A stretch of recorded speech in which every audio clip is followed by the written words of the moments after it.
안녕하세요. 오늘도 사연살롱을 찾아주셔서 감사합니다. 저는 초등학교 다니는 딸을 홀로 키우며 동네에서 꽤 규모가 있는 피부샵을 운영하는 30대 여성입니다. 저는 3년 전에 이혼했어요.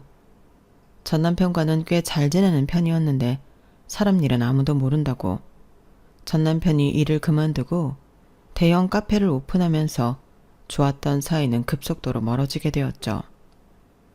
그러면서 설상가상으로 전 남편은 돈을 벌어오는 게 아니라 집에 있는 돈을 끌어다 쓰기 시작했는데요. 저희 집 돈만 끌어다 썼으면 그나마 다행인데 홀 시어머니 사시는 집까지 팔아 졸지에 시어머니와 합가를 하게 만들었어요. 그게 저의 결혼 생활에 있어서 최악 중에 최악의 선택이었는데 사실 시어머니와 합가하기 전까지는 나름 사이가 괜찮았거든요. 그렇기 때문에 남편의 부탁을 받아들였는데요. 그 선택은 하지 말았어야 했어요. 왜냐하면 아무리 좋았던 사이도 변하는 건 한순간이었거든요. 요즘은 고부 사이도 모녀 사이처럼 좋은 사람들도 많은 것 같은데 저희는 그렇지 못했죠. 처음부터 사이가 별로였다면 또 이야기가 달라질 수 있었는데 저도 제가 시어머니와 모녀 사이처럼 잘 지낼 수 있을 거라고 생각했던 게 문제라면 문제였어요. 시어머니는 홀로 두 아들을 키운 분이셨고 저는 친엄마가 안 계셔서 엄마의 정이 그리운 사람이었거든요. 아빠가 재혼해서 새엄마가 계시긴 했지만 어쩐지 새엄마는 친엄마 같진 않았죠. 거기에 새엄마가 동생 둘을 낳고부터는 제 자신이 더 꽂아놓은 보리짝처럼 느껴졌는데요. 그렇다고 새엄마가 저를 차별하거나 구박을 한 것도 아니었어요. 그냥 누가 시키지도 않았는데 제가 눈치를 받고 그렇게 지내다 보니 집이 편하지 않았죠. 그래서 대학을 다니면서 혼자 나와 지내게 되었는데 그 후로 친정 부모님과는 어느 정도 거리를 유지하며 지내게 되었죠. 명절에만 하루 가족들 얼굴 보러 가는 정도였는데 말로는 바쁘다, 약속이 있다 그러면서 피했어요. 저를 뺀 나머지 가족들이 너무 단란해 보여 괜히 심술이 났거든요. 그리고 새엄마는 그런 제 마음을 눈치챈 듯 편하게 하라고 하셨는데 지금은 나이가 들어 새엄마도 그때 나 때문에 서운했겠구나 라고 생각하지만 그때는 새엄마도 제가 있는 게 불편할 거라고 생각했어요. 그리하여 그런 오해로 인해 저는 고아 아닌 고아처럼 지냈고 딸이 없고 남편이 없던 시어머니에게 못 받은 엄마의 정을 느끼고 싶었던 것 같아요. 시어머니가 처음 저를 봤을 때 굉장히 좋아하시고 또 잘해주셨거든요. 어서 와, 우리가 드디어 만났네? 나는 오늘을 얼마나 기다렸는지 몰라. 내 평생 소원이 딸 같은 며느리였는 거였거든? 우리 잘 지내보자. 어쩜 생긴 것도 너무 예쁘게 생겼다. 우리 아들이랑 오래 만났다며. 근데 왜 한 번을 집에 놀러 오지도 않았어? 내가 아주 궁금해 죽는 줄 알았네. 이렇게 저를 보자마자 제 손을 잡고 연신 잘 지내자고 이야기하셨는데 참 희한하죠. 시어머니도 친엄마가 아닌데 제 마음이 단번에 쏠렸어요. 마치 돌아가신 엄마가 살아 돌아온 그런 비슷한 기분을 느꼈는데 그래서 남편과 결혼을 서두르고 싶어졌죠. 어차피 저는 혼자 살았고 결혼은 남편이 지속적으로 원했는데 남편이 위로 형이 있어서 괜히 망설여졌어요. 형이 아직 미혼이었거든요. 뭐 말로는 노무사 준비를 한다고 했는데 그 공부가 힘든지 쉽게 풀리는 것 같지 않았어요. 그래서 내심 형도 아직 자리도 못 잡고 장가도 못 갔는데 우리가 먼저 선수를 치는 건 아니라고 생각했는데요. 시어머니의 성화로 인사를 다녀오고 나서 마음이 바뀌었어요. 시어머니가 누가 됐든 빨리 장가를 갔으면 좋겠다고 하셨거든요. 그래서 제가 가진 것과 남편이 가진 것 해서 저희는 결혼식을 올렸고 신혼집은 20평대 전세 아파트로 구했어요. 그리고 기대도 하지 않았는데 친정에서 운수하라고 저에게 1,000만 원을 주셨는데요. 생각지도 못한 큰돈이 생겨 깜짝 놀랐어요. 덕분에 남편은 로또라도 맞은 기분이라며 엄청 좋아했고 저희는 그 덕에 계약했던 것보다 더 좋은 가전제품들을 하게 되었는데 남편이 좋아하니 한심하게 저도 기뻤어요. 제가 사랑하는 사람이 좋아하니 기분이 좋더라고요. 덩달아 시어머니도 좋아하셨는데 마치 꽁돈이 생긴 듯한 기분에 시어머니에게도 금가락지 하나 해드렸네요. 남들은 다 있다는 귀금속이 하나도 없으셨는데 그게 내내 신경이 쓰였거든요. 그렇다고 어들한테 14K나 18K 같은 얇은 반지는 해도 티가 나지 않을 것 같았는데 겸사겸사 잘 됐다 생각했죠. 시어머니는 제가 해드린 금가락지에 눈물까지 글썽이며 기뻐하셨어요. 며느리 생긴 것도 당신한테는 선물인데 선물까지 받았다며 평생 저를 당신 딸처럼 여기겠다 저를 꼭 안아주셨는데 저는 그렇게 제 결혼 생활이 행복할 줄 알았네요. 그런데 인생의 먹구름은 순식간이었는데 남편이 무슨 생각인지 회사를 그만뒀다고 하더라고요. 평소 다른 생각이 있던 것도 아니었는데 너무나도 갑작스러운 남편의 퇴사 소식에 저는 당혹감을 감출 수가 없었어요. 참고로 저는 문화센터에서 천연 화장품 및 비누를 만들기 수업을 하는 강사였는데 어릴 때부터 손으로 만드는 걸 좋아해서 택한 직업이었어요. 그리고 제가 어릴 때부터 아토피도 심하고 피부가 예민해서 제가 직접 화장품을 만들기 시작했는데 제 직업은 큰 돈은 못 벌지만 직업 만족도는 100%였죠. 그런데 막상 주수입인 남편이 회사를 그만뒀다고 하니 현실적인 걱정이 되었는데 혼자 살 때는 제 벌이로 어떻게든 살 수 있었지만 둘이 사는데 제 수입으로만 생활한다고 하며 막막했어요. 그런데 남편이 난데없이 창업을 하겠다고 하더군요. 내가 생각해봤는데 다시 취직을 한다고 해도 미래가 불안한 것 같아. 요즘 교회 쪽 대형 카페가 괜찮대. 세금도 적게 내고 수익은 좋고 입소문만 제대로 나면 웬만한 중소기업만큼은 번다고 하던데 나도 이참에 사업을 좀 해봐야겠어. 남편은 갑자기 그렇게 사업 타령을 했어요. 그리고는 무조건 규모가 있는 대형 카페여야 한다고 고집을 부렸는데 젊은 사람들이 찾아와 사진도 찍고 그러려면 조경은 물론이고 인테리어까지 신경을 써야 한다고 했는데 불안한 저와는 다르게 남편의 얼굴은 활기가 가득하더군요. 저기 진짜 할 거야? 요즘 카페들 어렵다고 하던데 신중해야 하는 거 아닐까? 또 교회로 나가면 출퇴근도 한참 걸리잖아. 그러지 말고 우리 시간을 더 갖고 고민해보면 어때? 퇴직금 날리면 어떡해?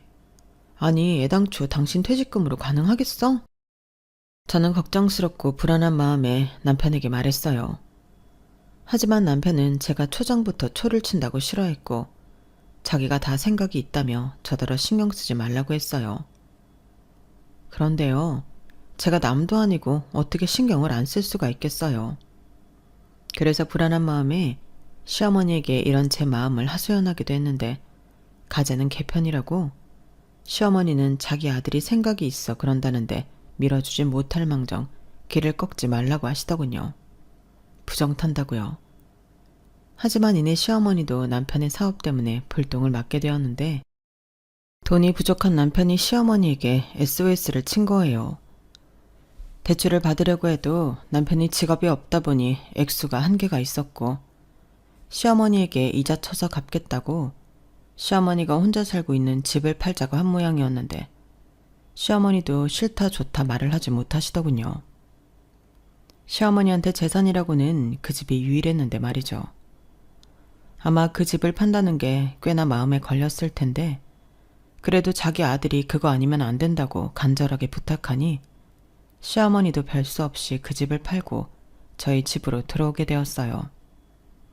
당신은 저도 애가 없었기 때문에 돈을 더 벌기 위해 수업도 늘리고 제 나름의 노력을 하고 있었는데 시어머니가 집에 계시니 집안 살림은 시어머니에게 부탁할 수 있어 편하다 생각했죠. 그렇게 힘들게 차린 남편의 카페는 다행히 오픈빨인지 아니면 정말 남편이 성견지명이 있었던 건지 처음부터 장사가 곧잘 되었어요. 그리고 남편이 카페를 차리고 얼마 지나지 않아 저희가 살던 아파트가 전세 계약이 끝났는데 남편이 대뜸 집을 사자고 하더라고요. 솔직히 좋았어요. 이렇게 빨리 우리 집을 사게 될 줄은 몰랐는데 시어머니 말처럼 남편을 믿길 잘했다는 생각이 들었죠. 그러면서 제가 임신하게 되었는데 원래 계획이라면 저희가 이사를 하면서 시어머니에게도 집을 사드리고 분가를 할 예정이었지만 제가 임신했고 또 시어머니랑 제가 그때까진 사이가 괜찮았기 때문에 시어머니의 결정으로 저희는 그냥 쭉 함께 살게 되었어요.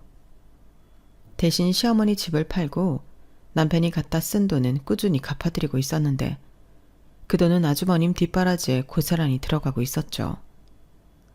그러던 중 천만다행으로 영영 텄을 것 같았던 아주버님이 노무사 시험에 합격했는데요.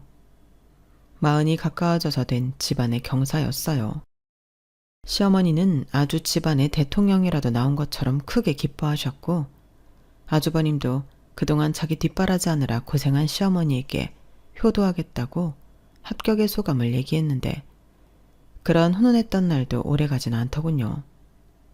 노무사가 됐다고 해서 벌이가 아주 크게 늘어나는 건 아니었거든요. 그리고 시험 공부하면서 뭘 그렇게 돈을 썼는지 아주버님은 효도는커녕 자기 빚 갚느라 시어머니는 아주버님 월급에서 10원 하나 구경한 적이 없었는데 그래도 장남이라고 시어머니는 아주머님에게 뭘 못해줘서 안달이었어요. 저는 솔직히 아주버님이 예쁠 건 없었지만 시어머니의 마음을 이해할 수는 있었죠. 잘났든 못났든 시어머니에겐 자식이었으니까요. 그러던 아주버님이 노무사가 되고 꼬박 5년 만에 장가를 가겠다며 저희 집에 형님을 데리고 왔어요. 그때부터는 솔직히 남편의 카페도 예전 같지 않아 힘들었죠. 그리고 돈이 궁해진 남편은 다시금 시어머니에게 돈을 빌리고 싶었지만 시어머니가 갖고 있던 돈도 거의 남아있지 않은 상태였죠. 그런데 저희는 집을 사서 대출금까지 있었으니 생활은 더욱 힘들어졌는데요. 그러니 제 수입으로 저희 가족이 모두 생활하고 있는 꼴이 되었어요. 남편은 가져오는 돈 없이 저에게 매일 나 기름값하게 10만 원만, 자기야 나 지갑에 10,000원밖에 없어. 카드 주고 가면 안 될까? 이렇게 궁상맞게 돈 타령을 했는데 그 와중에 아주버님이 장가를 가겠다고 하니 솔직히 반갑지 않더군요. 설마 내 아들도 아닌데 아주버님 장가가는 비용도 내가 해드려야 하는 거 아닌가 덜컥 겁이 났거든요. 그런데 다행히 그럴 필요는 없었는데요. 왜냐하면 형님이 돈이 꽤 있다는 것 같았어요. 아주버님이 데리고 온 형님은 아주버님처럼 노무사였는데 아주버님과 다르게 일찍 합격하여 자리를 잡았다고 하더라고요. 다만 이혼 경력이 있는 것만 빼면 아주버님에 비해서 모든 면이 월등했는데 솔직히 이혼을 한번 했었다고 해도 형님 조건이면 굳이 아주버님 같은 사람이랑 결혼하지 않아도 편하게 살 수 있을 텐데 저는 이해가 가지 않았어요. 제가 보기에 아주버님은 생긴 것도 그렇고 성격도 그다지 매력이 있지 않았는데 신기했어요. 하지만 남녀 사이는 둘만 아는 무언가가 또 있는 거니까 형님의 취향을 존중했는데요. 아주버님에게 제가 모르는 매력이 있나 보다 생각했죠.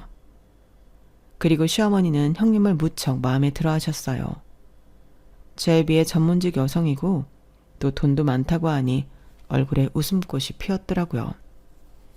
솔직히 그런 시어머니 태도에 서운하지 않았다면 거짓말이었는데 워낙에 나이 많은 장남을 걱정했던 시어머니의 마음을 잘 알고 있었기에 저는 서운한 티를 내지 않으려 노력했어요. 제 미래도 모르고 말이죠. 시어머니는 맏며느리가 생기고부터 완전히 다른 사람이 되었어요. 그동안 저랑 살면서 그다지 잔소리를 하는 법이 없으셨는데 그때부터는 불만이 참 많으시더라고요. 예, 내가 말을 안 하려고 했는데 냉장고 청소 좀 해라. 너는 어떻게든 내가 살림을 죄다 나한테 맡기려고 하니? 나도 힘들어. 화장실도 그래. 네가 쪼그리고 앉아서 솔질하려면 허리랑 무릎이 얼마나 아픈 줄 아니? 어떻게 돼 내가? 내가 말을 안 하면 영 몰라. 네? 죄송해요. 제가 주말에 할게요. 무슨 니까 걸 주말씩이나 기다리라고 하니? 그냥 오늘 당장 해. 너 오늘 수업도 없어서 출근도 안 하잖아. 그게 수업 준비랑 재료 준비를 해야 해서요. 그럼 이따 저녁에 할게요. 저는 정말 어머니 힘드신 줄은 몰랐어요. 솔직히 별로 더럽다고 생각도 못했고요. 워낙에 어머님이 잘해주시니까. 그래, 너는 그게 문제야. 세상에 거저되는 게 있니? 내가 얼마나 고생하는지 구차하게 내가 내 입으로 해야 아는 거야? 그렇다고 큰애처럼 용돈을 턱턱 주는 것도 아니면서. 이렇게 시어머니는 점점 저에 대해 악감정이 늘어나셨고 그에 반면 형님만 예뻐하셨는데 그땐 저도 사람인지라 기분이 나빴어요. 저희가 모시고 살고 있고 어찌됐든 제가 당신 끼니며 병원도 모시고 다니는데 시어머니는 형님만 찾으셨어요. 그렇다고 형님이 시어머니에게 잘하는 것도 아니었는데 시어머니는 돈 많은 형님이 제일이라고 생각하셨어요. 그러니 저는 매일 서운한 사람이 되었고 남편에게 이런 마음을 표현하기도 했는데 남편은 대수롭지 않다는 듯 자기는 예쁨 많이 받았잖아. 형수도 이제 시집 왔는데 시어머니 사랑 좀 받아야지. 사람이 왜 그렇게 속이 좁아? 라고 했는데 남편은 정말 남의 편이라 남편이라고 하더니 그 말이 정말이더군요. 저희 집인데 제 편은 아무도 없었어요. 제가 삐쳐서 뚱에 있으면 속 좁은 사람으로 몰기도 했는데 그땐 짜증이 나기도 했어요. 일은 일대로 집안일은 집안일대로 제가 다 하는데 이런 취급을 받으니 열받았거든요. 거기에 돈은 돈대로 없고 애는 커가는데 남편은 대책도 없어 보이고 이렇게 사는 게 맞나 싶었죠. 그러다 문제가 터지고 말았어요. 제 벌이로 모든 걸 감당할 수 없었기 때문에 집 대출금이 연체가 되고 말았거든요. 남편은 어쩔 수 없다며 집을 팔자고 했고 저는 첫 집인데 이렇게 돈 때문에 팔아야 하다니 마음이 좋지 않았어요. 거기에 당신한테 돈 얘기는 일절하지 말라던 시어머니도 그때부턴 좋아 보이지 않았는데요. 시어머니는 어딜 가나 형님 자랑만 하셨거든요. 우리 큰아들 며느리가 우리 아들처럼 노무사인데 애가 얼마나 야무진지 몰라. 돈도 많이 모았고 친정도 좀 산다고 하는데 우리 아들이 늦게나마 복이 많지. 나는 우리 큰애만 보면 보고만 있어도 배가 부르다니까? 이것 좀 봐. 우리 큰애가 면세점에서 놔주려고 사온 건데 스카프 예쁘지? 얘가 이렇게 안목도 있다니까? 이렇게 제가 있는데도 친구분을 집에 불러 형님 자랑만 하셨는데요. 저도 수업 다녀오면서 시어머니한테 옷이며 화장품 등 많이 사다 드렸는데 친구분에게 자랑하는 꼴을 본 적은 없었어요. 아니, 그전에는 굳이 자랑을 할 필요가 있나 했었는데 형님 자랑을 계속 듣다 보니 정말로 사람이 속이 좁아지더라고요. 우리 어머니는 어디 가서 내 자랑은 하고 다니실까? 우리가 이렇게 힘든데 어쩜 어머니는 딴 세상에 사는 것처럼 구실까? 저도 섭섭하다 못해 불만만 쌓여갔는데 그렇잖아요. 남편은 남편대로 돈돈돈 거리지.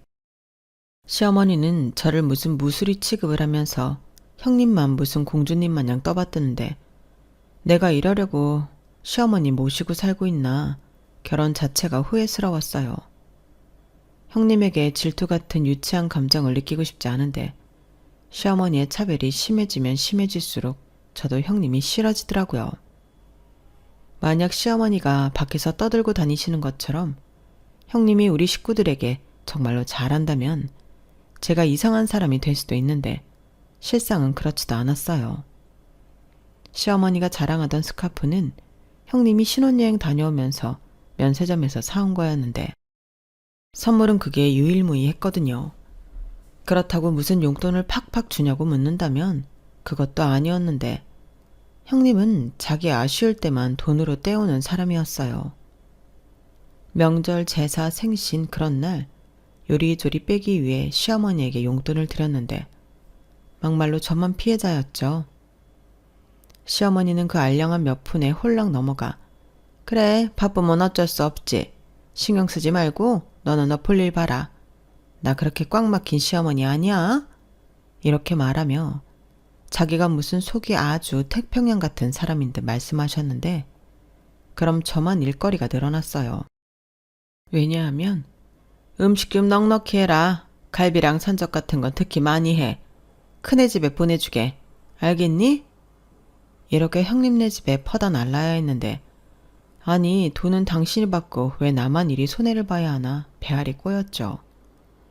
그리고 설마설바하던 집을 결국엔 팔기로 했는데요.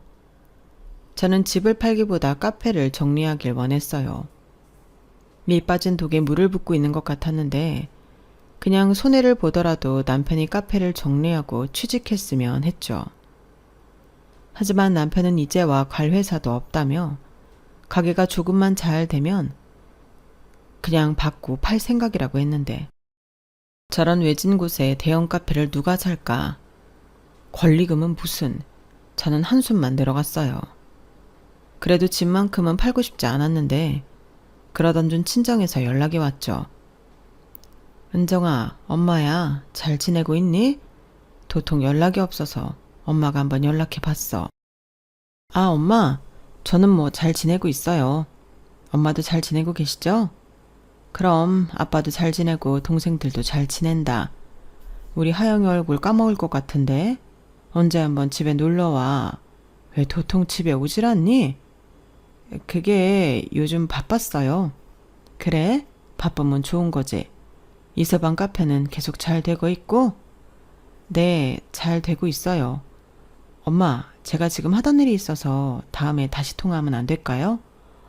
그래. 엄마가 방해했구나. 미안하다. 그럼 꼭 연락해라.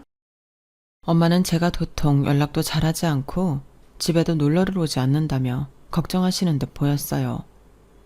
그리고 상황이 상황인지라 저도 좋은 마음으로 친정에 연락할 수가 없었는데 그렇다고 새엄마한테 신세한탄을 하고 싶진 않더라고요. 물론 푼돈이라도 빌리고 싶은 마음이 저기 언저리에 있긴 했는데 도무지 입이 떨어지지 않았어요. 딸이라고 곁도 주지 않으면서 힘들다고 돈 얘기나 한다고 생각할 것 같아서 염치가 없다 생각할 것 같더라고요. 그런데 그때는 새엄마가 무슨 촉이 왔던 건지 같은 날 저녁 아빠한테 다시 연락이 왔어요. 타이밍도 좋게 남편과 돈 때문에 다투고 있을 때였는데 장인이 전화를 하자 남편은 잔뜩 성을 내더니 집 밖으로 신경질을 내며 나가버렸죠. 그러니 제 목소리가 평소 같지 않았을 테고 친정아빠는 무슨 일이 있냐고 물어보셨는데 아빠가 그러셨어요. 아니, 네 엄마가 낮에 너랑 통화를 했는데 네 목소리가 영 그렇다는 거야. 그래서 아빠도 걱정이 돼서 전화를 해봤지. 혹시 무슨 일 있니? 참 희한하죠. 저는 그때도 아무 일 없다고 잡아떼고 싶었는데 이미 제 목소리는 그런 거짓말을 할 수 있는 상황이 아니었어요. 일단 무슨 말을 하려고 하면 울컥울컥 목이 메었는데 그냥 그때는 우는 목소리로 친정아빠한테 힘들다고 말해버렸네요. 그러자 제가 진정될 때까지 한참을 기다린 아빠가 무슨 일인지 물어봤고 저는 속이라도 후련해지고 싶어 미주알 고주알 남편의 카페에서 까먹고 있는 돈에 대해 말했어요.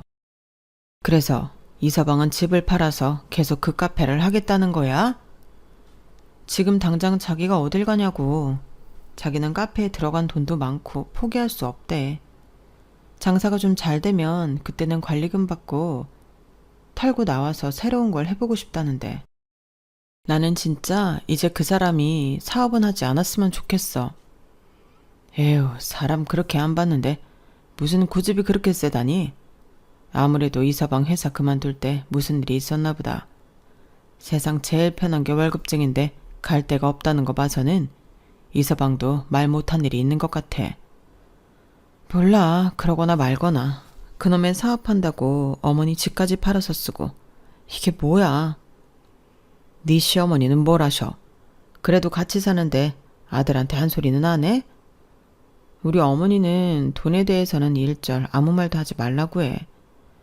그리고 자기는 이미 다 털어줬으니까 돈 달라는 소리 하지 말라고 하는데 내가 봐도 어머니 돈은 아주버님이 다 갖다 써서 없어. 그럼 진짜 그 집을 파는 것 말고는 방법이 없네. 그럼 네 시어머니는 어쩌자는 거야? 큰아들네로 가시는 거야? 글쎄, 솔직히 잘 모르겠어. 시어머니와 형님네 가면 좋으시겠지. 저는 이제 막판에 몰렸기 때문에 아무 생각도 하고 싶지 않았어요. 그리고 남편은 자기 마음대로 집을 부동산에 내놓았는데 그 타이밍에 새엄마가 저를 만나겠다고 저희 동네로 오셨어요. 그리고는 저에게 꽤나 돈이 많이 든 통장을 건네주셨는데요. 생전 처음 보는 긴 숫자에 눈이 휘둥그레졌죠. 게다가 그 다음에 이어진 새엄마의 말은 꿈인지 생시인지 구별이 가지 않을 만큼 얼떨떨했는데요. 이걸로 그 집 엄마가 살게. 그럼 니들이 이사 생각하지 말고 거기 계속 살 수 있는 거잖아.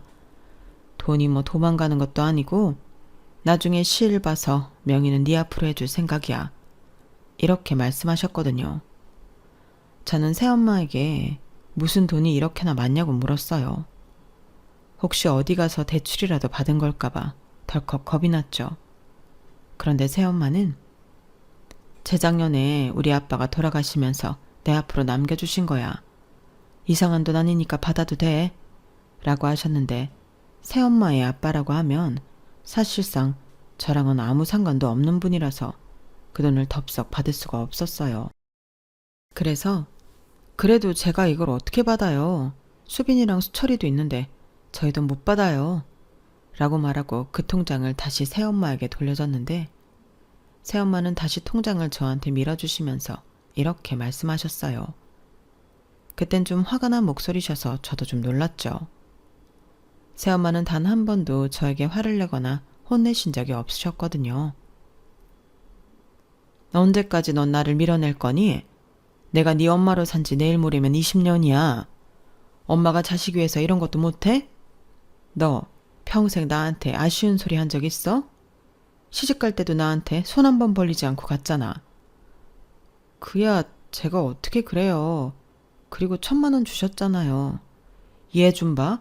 그깟 1,000만 원이 자식 결혼시키는데 돈이니? 그것도 안 받을까봐 겨우 준 건데. 너는 어떻게 된 애가 시간이 지나도 바뀌질 않아. 원래 자식들은 다 그렇게 해.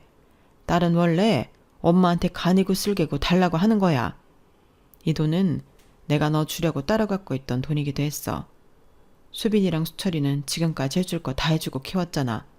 미술한다고 돈 써, 운동한다고 돈 써. 이건 흔정이 네 몫이야. 그래도 최은정, 너 엄마 계속 속상하게 할래? 내가 남이야? 언제까지 남이야? 나는 네 아빠랑 결혼하겠다고 결심한 순간부터 네 엄마로 살겠다고 뼛속까지 다짐한 사람이야.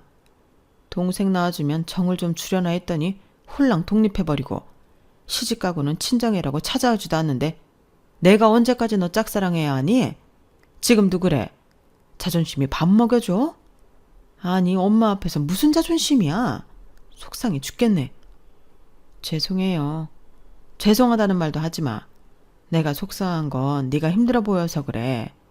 세상 어떤 엄마가 딸이 힘들게 사는 걸 보고 속이 좋아. 그러니까 군말하지 말고 이 돈으로 내가 그 집 사는 걸로 하자. 그냥 돈만 주면 돈도 홀랑 날리고 또 집 팔자는 소리 할 것 같으니까 그 집이라도 내가 쥐고 있을게. 그래야 이서방이 당장 팔자는 소리도 못하지. 엄마, 거기까지 생각하신 거예요? 그래, 나는 뭐가 어떻게 되든 너 편한 게 1번이야. 내가 이 집을 쥐고 있어야 네가 편하지. 안 그래?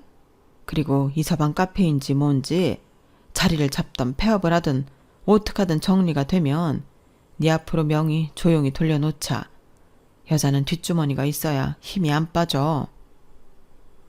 저는 새엄마의 진심 어린 마음에 너무 죄송했어요. 저도 여자고 한 아이를 키우는 엄마지만 새엄마 같은 사람은 절대 될 수 없을 것 같았거든요. 게다가 오랜 시간 새엄마를 오해하고 살았다는 게 제일 죄송했는데 그렇게 새엄마의 도움으로 저희 집은 이사 걱정이 없게 되었죠. 남편은 기대도 하지 않았던 처가 덕을 본다며 싱글벙글이었는데 뜬금없이 왜 아빠가 아닌 새엄마가 집을 사주는 거냐고 물어보더라고요. 그런데요, 그걸 물어보는 이유에는 시커먼 속이 있었어요. 장인어른 이름으로 사주시는 거면 자기한테 물려주려고 그러나 보다 할 수 있는데 장모님은 아니겠지? 막말로 친엄마도 아니고 새엄마인데 자기한테 물려주진 않을 거잖아. 처제랑 처남도 있고. 에이, 그건 좀 아깝다. 이렇게 말하더라고요. 그 소리를 듣는데 새엄마가 성견지명이 있었구나. 무릎을 딱 때릴 판이었는데 남편이 또 이런 말로 저에게 신신당부를 하더군요. 우리 엄마한테는 장모님한테 집 팔았다는 얘기 하지 말자. 뭐 달라질 것도 없는데 그런 말해서 뭐해. 괜히 사돈 집에 산다고 생각하면 마음만 껄끄럽지. 안 그래? 이렇게 말하면서 시어머니한테는 비밀로 하자고 했는데 그 속도 빤히 보였죠. 그냥 자기 엄마한테 장모한테 집 팔았다는 소리를 하고 싶지 않은 거예요. 그러니까 장모 집인데 지 집인 듯 계속 행세를 하고 싶은 거였는데 저는 아무 소리 하지 않았네요. 그냥 그때부터는 남편이 너무 속물 같고 별로라서 상종하고 싶지 않았어요. 그리고 그렇게 한 고비를 넘긴 남편은 나름 열심히 노력하는 모습을 보이는 것 같긴 했는데요. 솔직히 그것도 확인할 수 있는 건 아니었어요. 그래도 그전과 달리 돈 하지 않고 매일 카페 나간다고 하니 그런가 보다 했는데 그러는 와중 추석 명절이 되었죠. 시어머니와 함께 사니 제사도 명절도 너무 일이 많고 귀찮았는데 형과 아주버님은 늘 부부가 얌체처럼 당일 늦게 와서 식사만 하고 가거나 제사상에 절만 했었죠. 그런데 그 추석엔 그마저도 안 온다고 했는데 그쪽 친정 가족들과 가족여행을 간다고 들었어요. 그러자 시어머니는 겉으로는 뭐라고 하지 않으면서도 그때도 음식만 전해주겠다며 당신이 하실 것도 아니면서 뭐 먹고 싶냐고 형님에게 물으셨어요. 다행히 형님은 됐다고 가족들이랑 여행 가는데 음식 받아봤자 상하지 않겠냐고 말도 참 정없이 한 모양이었는데요. 그때도 시어머니는 뭐라고 하지도 못하고 그래 내가 그 생각은 못했네. 역시 우리 큰며느리가 똑똑하네. 라며 형님 말에 맞장구를 쳤는데 그걸 옆에서 보고 있는 제 속도 좋진 않았네요. 사실 시어머니가 저렇게 형님에게 괜찮다 하는 데는 다 이유가 있었거든요. 그게 뭐냐면 명절 연휴가 지나고 시어머니가 친구분들과 베트남으로 여행을 가시는데 그 돈을 형님이 내겠다고 하신 거였어요. 저랑 남편도 그 자리에 있었는데 형님의 말에 깜짝 놀랐죠. 돈이 많다고 하더니 통도 크구나. 저는 내심 속으로 그런 생각을 했었는데 형님은 진짜 웃긴 사람이었어요. 동서, 내가 생각해봤는데 어머니 베트남 경비 말이야. 반반하자. 네? 반반이요? 왜요? 왜라니? 형제가 반반하는 건 당연하지.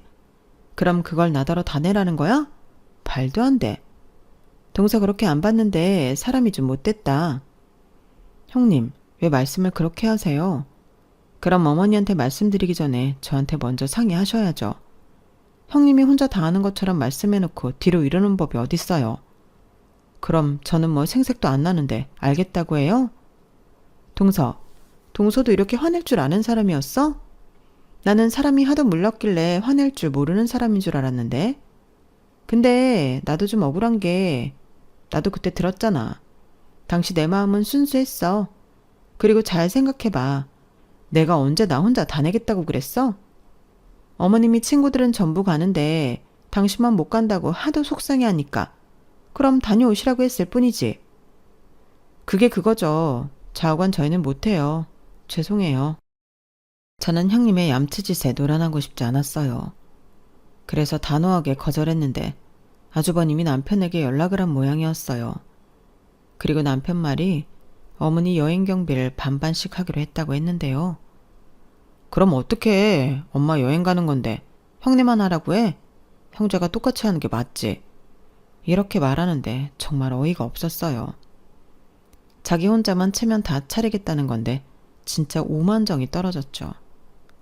그래서 나는 모르겠다. 네가 알아서 해라. 하고 모른 척 했는데 남편이 자기가 알아서 한다고 했어요.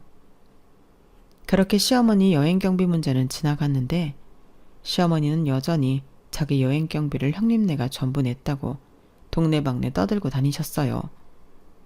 유치한 거 알지만 보다 못한 채가 저희도 반 냈다고 말씀드렸는데 제 말은 듣는 둥 마는 둥 하시더라고요. 심지어 형님은 그 돈 내고 편하게 명절 연휴에 빠져서 친정 식구랑 여행 가는데 저는 명절 음식도 하는 꼴이잖아요. 그러니 억울할 수밖에 없었는데 시어머니의 며느리 차별에 이가 갈렸어요. 그 정도가 점점 심해지니 같이 사는 게 하루하루 힘들더라고요. 하지만 남편은 쥐뿔 아무것도 없으면서 형도 안 하려는 효자노릇 하려고 똥인지 된장인지 구별도 못하고 있었는데 이런 결혼 생활이 의미가 없다고 생각할 즈음이었죠. 결정적인 사건이 벌어졌거든요. 그건 시어머님이 벼르고 벼르던 베트남 여행을 다녀온 직후였는데요. 이런 말 좀 뭐하지만 시어머니가 안 계신 4박 5일이 저에겐 전에 없던 천국과도 같았어요. 그런데 시어머니가 귀국하시고 선물이라고 사온 것들이 있었는데 시어머님이 집에 오시는 길에 형님에게 집에 와보라고 벌써 불렀더라고요. 선물을 주겠다며 혼자 신이 나셨는데 저는 설마 했지만 그 설마는 역시였어요. 시어머니는 형님에게 명품 화장품을 주셨는데 저는 망고 젤리를 주시는 거예요. 그것도 제 선물이라고 하면서 거실 식탁에 놓고 식구들 모두 먹자고 하는데 그게 어딜 봐서 제 선물이라고 하는 거죠? 저는 시어머님이 주시는 망고 젤리를 떨떠름하게 받았어요. 그러자 시어머니는 자기 선물이 마음에 안 드냐고 저한테 핀잔을 주시더군요. 너는 어째 선물을 줘도 입이 뚱하게 나와 있니? 선물 준 사람 민망하게 이게 뭐야? 고맙다고 해야지. 아, 네. 근데 어머니가 그러셨잖아요. 식탁에 두고 식구들 먹자고. 그럼 이게 제 선물이 맞는 거예요? 그리고 형님은 명품 화장품인데. 어머, 너 혹시 네 형님 거 탐내는 거니? 네가 무슨 명품이야. 너는 명품 필요 없잖아. 명품도 쓰는 사람만 쓰는 거지. 어머니, 그만하세요.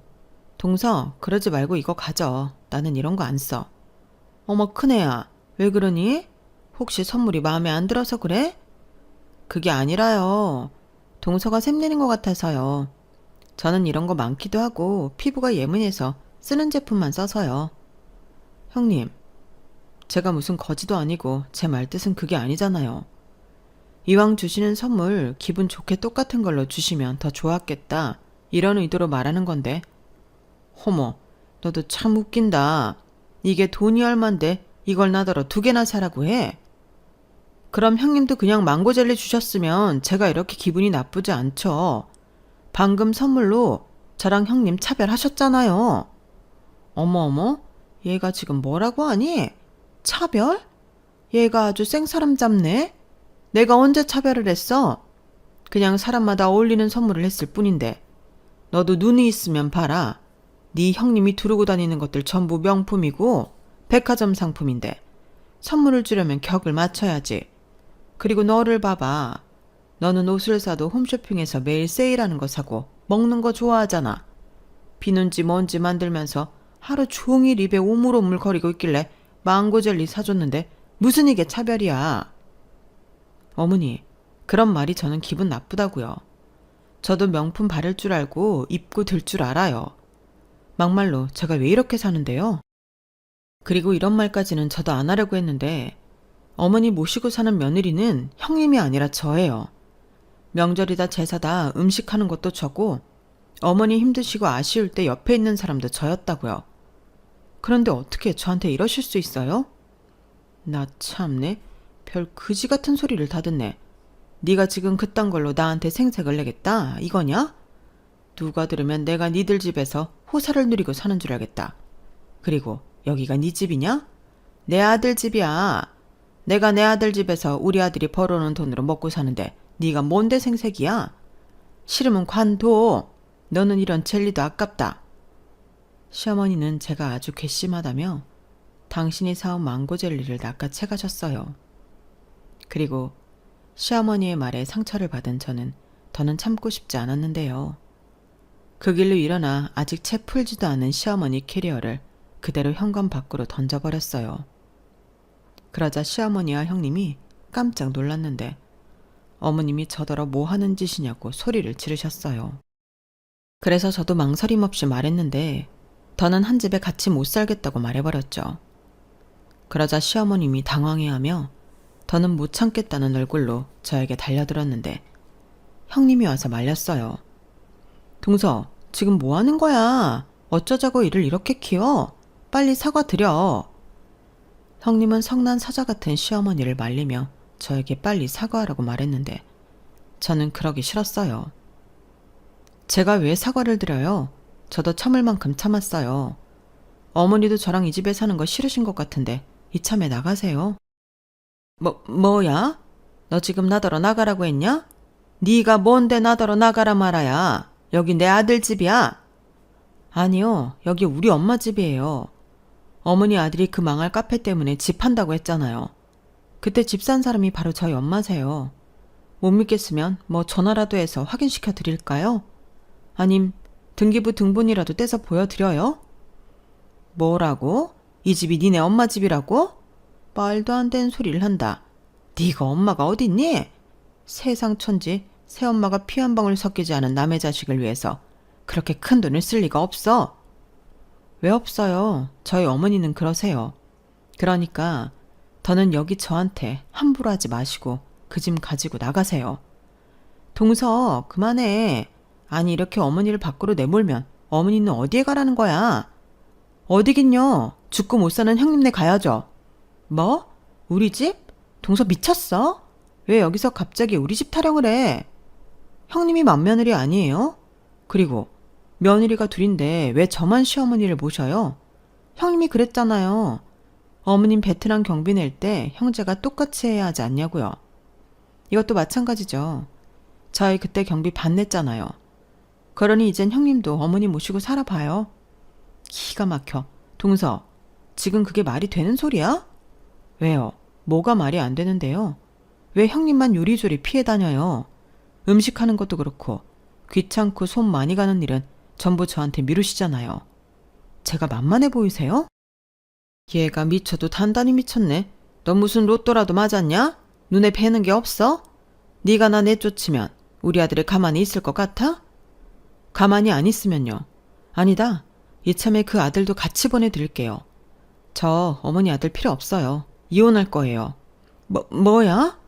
동서, 시끄럽게 굴지 말고 다 내 집에서 나가요.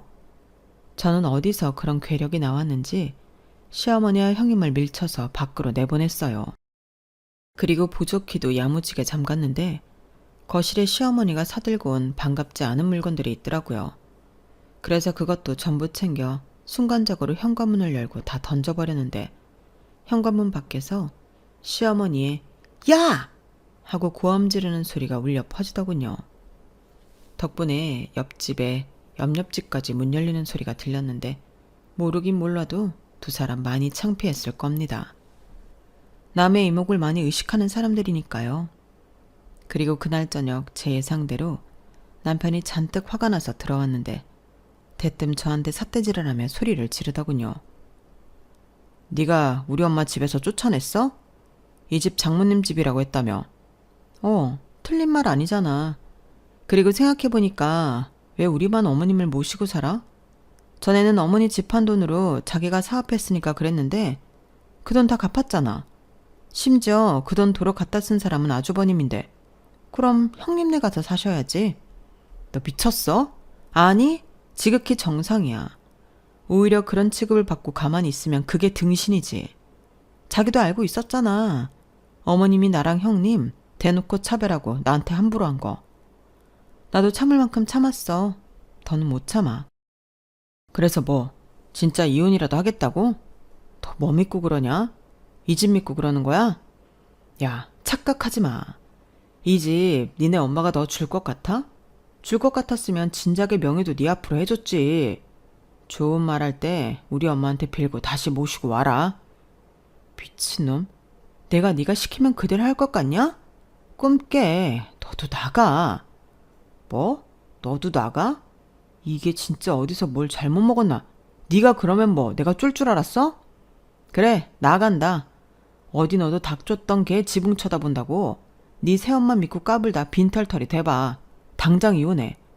그리고 똑똑히 들어. 무르기 없기다. 누가 할 소리. 나도 바라는 바야. 저는 어차피 각오하고 있었기 때문에 오히려 잘 됐다고 생각했어요. 그리고 남편은 저더러 후회할 거라며 자기 짐을 싸서 집을 나갔는데 덕분에 이혼은 수월했죠. 시어머니가 코치를 해줬는지 아이도 데려오지 말라고 했더라고요. 그래서 친권 양육권 전부 제가 다 가져올 수 있었고 양육비 100만 원씩 매달 받기로 했는데 남편은 재산이 없으니 재산 분할할 것도 없다고 주장을 했어요. 그래서 저는 우리 재산이 전부 카페에 들어갔으니 카페 수익 배분을 달라 했는데요. 그러자 남편은 저더러 뻔뻔하다고 하는 거 있죠. 저는 싫으면 소송하겠다고 했습니다. 그러자 하루 만에 남편의 태도가 바뀌었는데 저한테 잘못했다고 빌더라고요. 자기가 한쪽 말만 듣고 흥분했다며 마음에도 없는 사과를 하는데 저한테 돈 주는 게 어지간히 싫었는 모양이었어요. 그게 다 보이더라고요.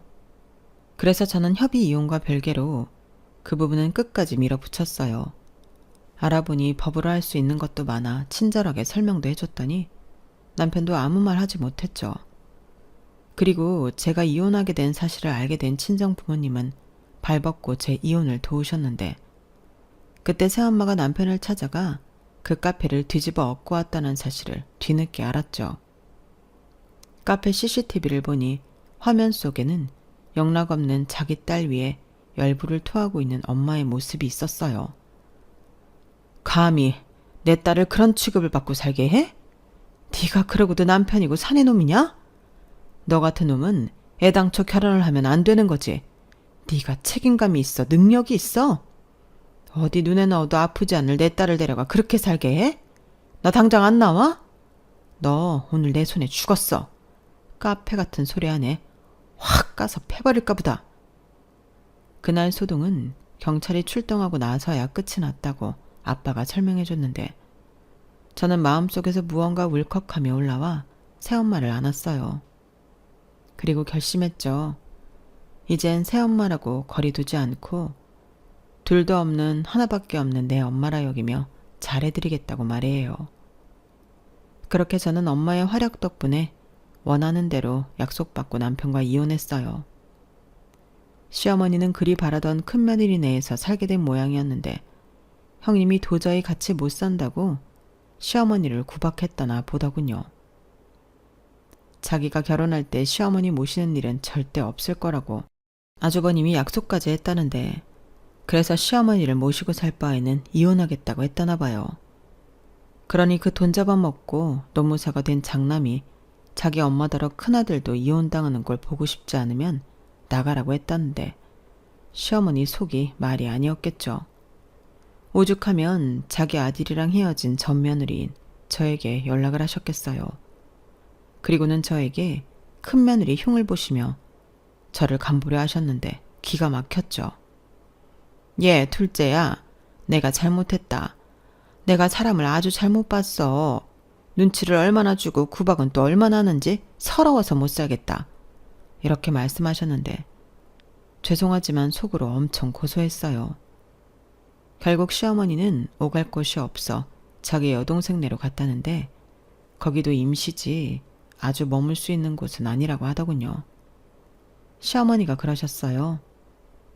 내가 잘못했으니까 네가 우리 아들이랑 다시 합쳐라. 우리 예전에 좋았잖아. 우리 다시 예전처럼 사이좋게 지내자.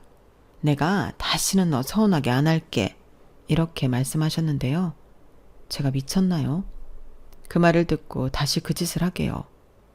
저는 싫다고 단번에 거절했어요.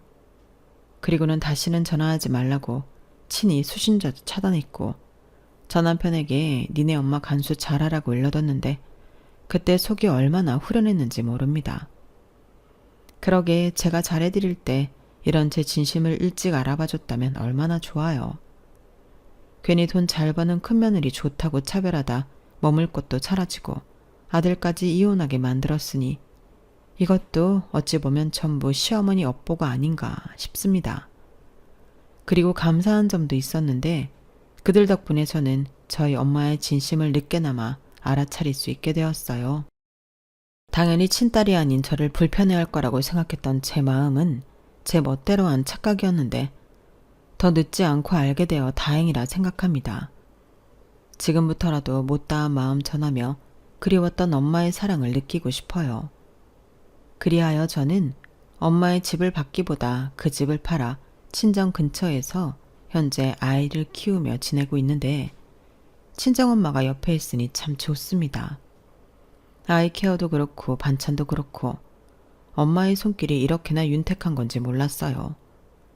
그래서 친정엄마 하는구나 새삼 느끼게 되었는데 앞으로는 저도 장녀로서 또 엄마 딸로서 행복하게 해드릴 생각입니다.